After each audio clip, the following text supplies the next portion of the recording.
It was.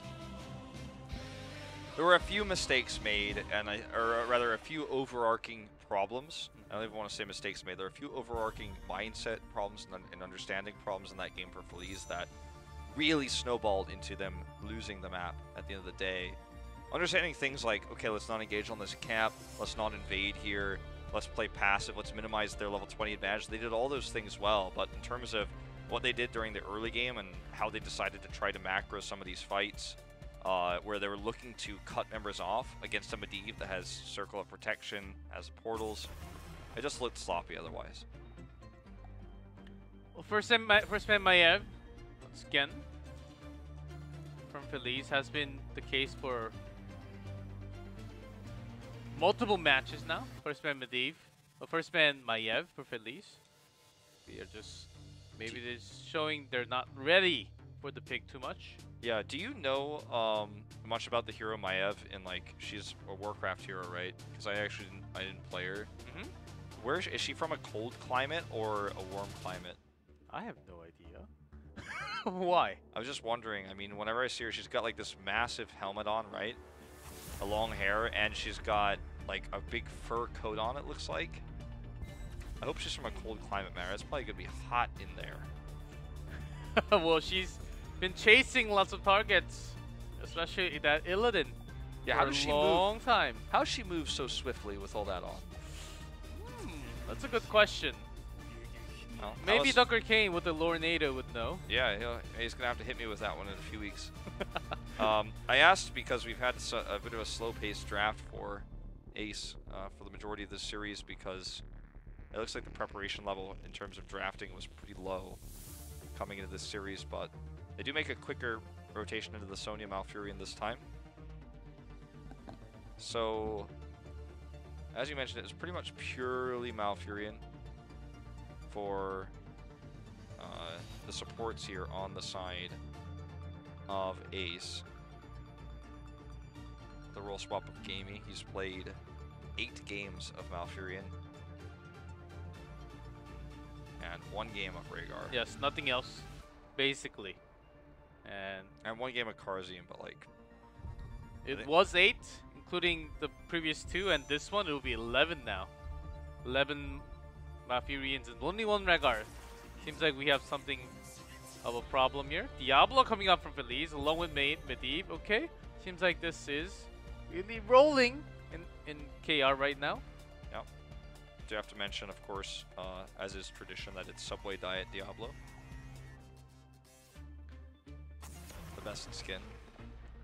Uther making the Genji pick a little bit weaker here. And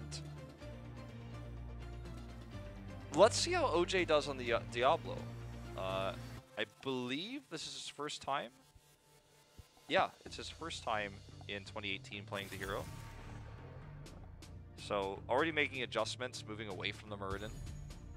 Trying to control the tank line now. This is a smart ban given that Garrosh was banned. Ace has been running a Nubarok, and to middling success, I think is the nicest way to put it. They won the last game, but it was not due to the Nubarok overall, with the exception of that really cool pick onto OJ at the end.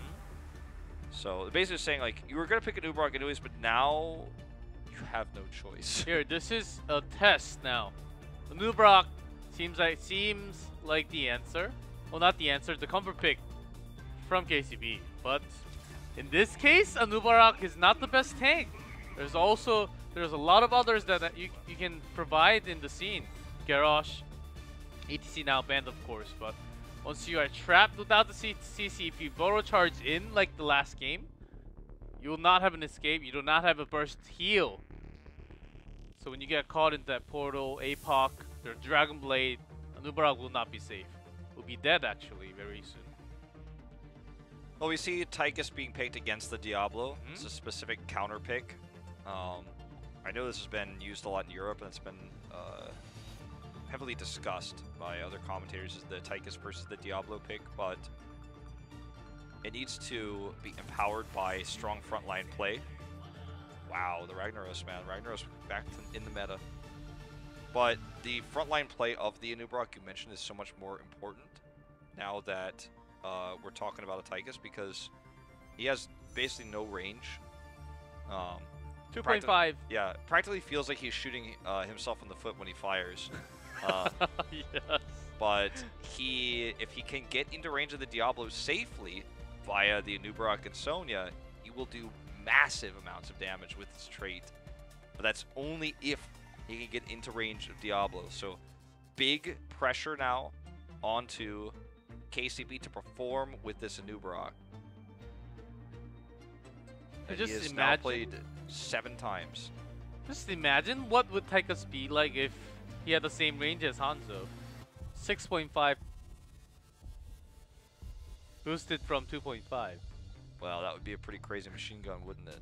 That'd be some Bastion range. Oh, Well, talking about Hanzo. What if you have them both on the same team, G-Clef? Even better. You have the bullets and you have the arrows. You have double the damage. Of course, a little tougher for Rag to actually be in the front line now because of those range damage so much. But in terms of CC, the macro control, I think Feliz wins this in terms of drafting. Yeah, I agree. The Ragnaros pick will help them win objectives. The Medivh Diablo combo is proven. It was a cool way to draft because they picked Diablo Genji before the second ban phase, which meant that they could only ban either Diablo or Genji. So if they ban the Uther, or Diablo, so if they ban the Uther, they get the Diablo. If they ban the Diablo, they get the Uther Genji. So pretty cool draft. Well, Diablo got only 6-inch subs from Subway for 6 months and ended up being the most nimble and skinny devil in the Diablo universe, man. Look at him. He's quick. Very skinny. It was like Diablo was looking at his pictures from Diablo 2 and he was like, you know, I gotta change my life. Hey, we used to be on that Subway diet. Yeah. He has his before and after photo. This is the after photo. Before is the original skin, I'm guessing. Yeah. His high school photo though is the murky Diablo, the Lurko Blue. I don't know the name of the skin. The one that looks like a murky kind of looks like he's like one of those fish from deep under the ocean. You're we can call that right. we can call that one the fishy Diablo skin. This one's the Subway fishy diet. Diablo skin. Fishy Diablo Subway diet Diablo. Yeah. Official words from Wolf. So if they did that for one day for April Fool's joke, I think that could have been a great one. Ooh. There you go. That's how you can take a bad matchup and then smash it with the Genji, committing heavily there when the Sonya was being aggressive. There you go. That makes sense. That's the pick they were looking for last game. Now you force the Tychus rotation. You got control of the game. With a Genji, you don't really want to push the lane. It's really... Of course you can. It's always possible, but it's very hard against all the minions. You want to do the damage to the hero. Threaten them, make sure they go back, or get a kill. That's what you want to do with the rotation from Genji. Not just push lane. Already making changes in Game 3. I'm liking some Feliz changes. Nathan going to have an easier time now. Just knowing that Ace not really having the site controlled at all. They don't exactly know where Genji is, so Rush could not really go outside. Yeah, let's see how they continue to use this 2-man top lane pressure. They lost, or they committed so much to the top that the camps are being taken for free. And this could have been threatened. Now they're even like being hesitant. Another kill? Yeah, I guess so. Off screen. They're being hesitant to harass these camps, but even though they know about them, that's a bit weird. This camp, will it do as much damage as Ragnaros and Genji are about to do top, though? It's a question. Ace is just going to continue to take every camp while the 2-men are top. Genji is so strong at moments like this where you can actually just come in and invade. If someone's trying to take your camp and you're Genji, you have mobility, you have the ability to come in at a weird angle, harass and chase kills when they're on your side of the map because you have a dash and cyber agility. It's so easy to punish that kind of play. But Sonya's job of course, is to dominate lane and try to push to the maximum before any objective happens. But in this case, oh man, Sonya lost super hard. Rag doing a solo camp, that's how you know that Hanaton, along with Genji, pushed very far into this game.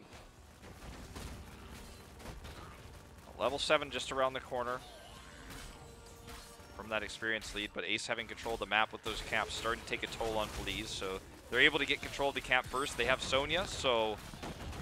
or control of the shrine, sorry. They have Sonya, and so it's just... the clear time is insanely quick. They're just going to avoid the fight and continue roaming around. OJ is starting to build up his souls to a decent level. This is great because they have the Molten Core, they have the Ragnaros for the defense. So the first Punisher doesn't really do much anyhow. So why not just give up? Try to... you won your top, so go to the bottom side, to the opposite side, and then you will start your own macro. The snowball will already be on a roll automatically. Yeah. Feliz on top of what they're doing right now. Look at Frankel's positioning. I love when Genjis do this because you can harass, dismount people, and then you can kind of retreat back if it fails. Oh, even using the Molten Core here now to try to get this kill. The Punisher is an Arcane Punisher, but the Ragnaros is just defending through that. Look at it, drawing it back into the wall here. Keep aggro now activated, so they get the kill into Malfurion. That was very well handled. They were able to use the top camp pressure to get more damage done there, and also take the experience lead. So, turn this game on its head. It was looking bad for them for a little while there, but they've taken control with one Molten Core. Let's see, Ace super far behind in this game already. At least they have been having successful gank, especially onto Sonya, and catching Gammy when they wanted to push. So everything that Feliz wanted to work on has been working so far. Even this Frankel's working like a madman right now on that Genji. Dude, I think Medivh is pretty good. You think so? Yeah. Okay. First I was just thinking, you know, he's all right. Could still be a niche pick. Looks a little bit more powerful. And after these 2 weeks of Medivh that we've just watched, I'm thinking this guy is really first pick material. Like, it makes sense. Just he empowers so much mobility. He's so good at allowing flanks to happen from angles that the game was not designed pre-Medivh to handle. Like, part of the balance of Heroes of the Storm is some heroes have, you know, less poke or, you know, less chunking damage or need to get into range in order to do their damage, but Medivh just breaks the rules. Medivh cheats, as they say, and we just see him set up these escapes that shouldn't exist or these attacks that shouldn't exist, and he's just so powerful as a result. You can make the map yours. You really can. You can become invulnerable and gain vision. He's such an interesting specialist hero. I think that he's really making players, pro gamers especially, think more about the way the game is played. He's changed the dynamic. It's really, he's becoming, I think, my favorite hero to watch right now. As he's just, you know, again, he breaks the rules. You think, okay, well, we're safe here until that portal comes down. But there's an entangling route. The silence connects. Will be another kill. Oh, look at that Diablo charge. So much mobility with that charge. ACB is going to go down. OJ's going to heal up real quick, man. He's practically Muradin with the souls he's got here. Okay, the APOC combo with Leyline as well, and this is just a Shrekkening. Does accidentally aggro that fort, and will get killed. NA moment there, but basically wrecked that team fight. Yeah. Strong composition, man. It's proven at this point. Of course. Not just the Diablo Medivh. Frankel in this game with his Genji has been super powerful, doing massive damage to the solo target with all the shurikens, the dashes. Holding the tranquility right now is Gamey as he tries to decide whether he wants to go for a more defensive approach with the Twilight Dream against the heavy dive that's coming through with these portals, or if he wants to sustain the fight against Genji Poke after living through the Dragon Blade. He chooses Tranquility, I think, against the portal, where you know where everyone's going to be grouped up, and against the dive, it's a tough call to make this. He will be able to better compete with Stukov's healing this way, but again, choosing to not fight in the shrine. They actually sent the camp also, which was kind of a waste because they chose to push the other lane. But they have Ragnaros, they have Medivh. So they can defend pretty well. This can happen. I think this will be like the last time we see. Oh, not really getting to the portal. This is a big mistake. Yeah. Oh, look at that long-range arrow. Perfect arrow too. Comes in. Just preventing from getting into the portal was super important. They're going to try to turn this into a trade, though. Oh, the smash has to be avoided. That gives him one extra dash here. Franco gets the kill. Doing so much damage. Unfortunately, the Molten Core being used that early, though, does mean that this is going to be a stronger Punisher. Does he actually get out here? Are you kidding me? He almost did. Oh my god, maybe he does. No. It was close, though. If he had... I think it's agility was on cooldown. Yeah, well, if Medivh were closer, might have been able to portal out. But that was close, and he actually bought a lot of time. Punisher was doing damage alone, so not as a strong push that you would think coming out from Ace. They basically wasted this Punisher, opening the wall only. Getting a kill onto Genji, but that's going to be a trade. Meanwhile, this is a great start for Sonya already onto the bottom camp. They're trying to catch up to the macro because they have been out-soaked so far. A full level difference into 9 minutes. They got 2 Punishers, but they're still losing this far. Yeah, spotted out here on the cap, but even with the Medivh, it's just too difficult to rotate here quickly with all the pressure that was on them after that Punisher. So Feliz, as you say, still ahead, but we'll have to stabilize now. Molten Core is still on cooldown. Need to just get back to lanes, continue their advantage. They have taken very little damage to structures this game because they have taken neither of the objectives, though. Obviously, for the same reason, they have not done much damage to the structures either. This is going to be a very long game if Feliz continues to take the approach of we would just simply Molten Core the Punisher and never try to fight for it and try to soak. Because their soaking during that fight will eventually get them to level 20 faster, and it will get them an EXP lead, but it will not really do a lot of damage to structures, so it's not really going to push them ahead that much. So they will actually find themselves falling behind if they lose one fight to the Punisher. But if they don't, it's going to be a long game where they just chip away, chip away, chip away. It's kind of cool to see how they're approaching this. This was a weird timing where, ooh, KCB actually making another initiate onto Aimer. Weird rotation by Feliz when they could have actually defended because they had all that time to get their own camp instead of rotating up. Maybe they were trying to punish here. Oh, A-line. 4-man APOC is here with the smash. Already a kill onto Hanzo. This will be a white rush comes into fighter. Already 2 gone in. Dragon Blade swinging. Ace just not respecting what this composition can do with this leyline seal combos, grouping up, allowing a massive leyline. Also not respecting the range of Sulfura's smash. We saw the Ragnaros rotation come down, and he was able to hit it at quite a large range to come in to turn this fight. So the APOC, the smash, the CC means a triple kill for Feliz. And this is the first time they're going to have, if they choose to, control over the shrine first because of their positional advantage. They have 16. They have Medivh. Molten Core is not available for some time, but it will be coming online soon.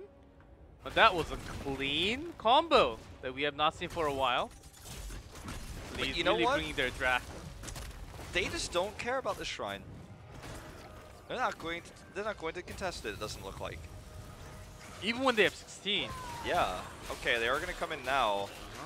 They don't have the best poke to contest against the number, I would say. Only Rag can get some Q. There goes in. The protection is there for OJ. Great silence. Okay, Tranquility going to be great in this moment where it's not actually, the dive is over already. So get the full heals up here. Big stuns coming through. Circle of protection helping to keep Ragnaros alive here. Portal, very short range here, is going to get everybody through. OJ, the only one stunned. He's got a large health pool. Going to look for another combo here. Okay, does connect. This is just too much. Brace to deal with. They cannot be allowing these leyline seals to just totally wreck their team. So much CC, so much damage, following up with the leyline seal. I That mean, ice block. great. there was no escape for that Amphibia, but great pair up, landing in those CC. Ace really not having the tool to actually deal against all those CC. Is there a way? After getting trapped up by that leyline seal, unless there's a mistake from the APOC and the smash, I think it's at least 1 kill guaranteed. I'm trying to think of what the counterplays are besides just not grouping up, and I think that's it. Like Cocoon, Diablo to stop the APOC timing. But I think that's a waste. But if Anubrok is in the ley line, he can't do it, right? Like, they just need to make sure they're not going to these choke points. That was such a good bait by Feliz. They retreated north, where Ace had to chase in a choke point, and then they got 2-man in the ley line. Last time it was 4, I believe. This time it was 2, and 2's good enough.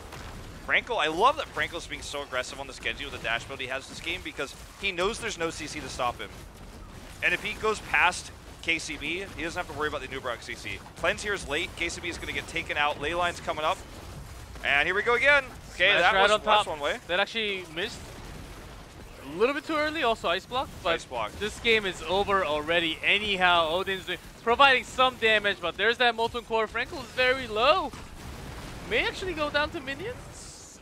The only CC that could stop him is coming from the Anubrok. Anubrok's dead, so you can just harass like crazy, even having a low health pool, and do it.